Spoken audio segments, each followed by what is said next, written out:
গেল, আবার এখানে আসলো 2 সেকেন্ড সময় লেগেছে, তাহলে কম্পাঙ্ক কত বলতে পারবে কেউ? আমি যদি ধরো একটা পার্টিকেল এ অবস্থান থেকে শুরু করে বি অবস্থানে গেল, আবার বি থেকে এতে ফিরে আসলো, এই যাওয়া আর আসা এটা নিয়ে তার 2 সেকেন্ড সময় লেগেছে।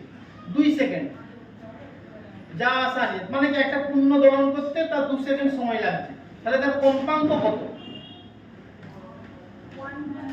1/2, তাই না? 1 সেকেন্ডে দেখো এখানে আমি বলছি 2 সেকেন্ডে যাচ্ছে হচ্ছে একটা পূর্ণ দোলন, 2 সেকেন্ডে একটি পূর্ণ দোলন সম্পন্ন করে, একটা পূর্ণ দোলন মানে কমপ্লিট পূর্ণ দোলন।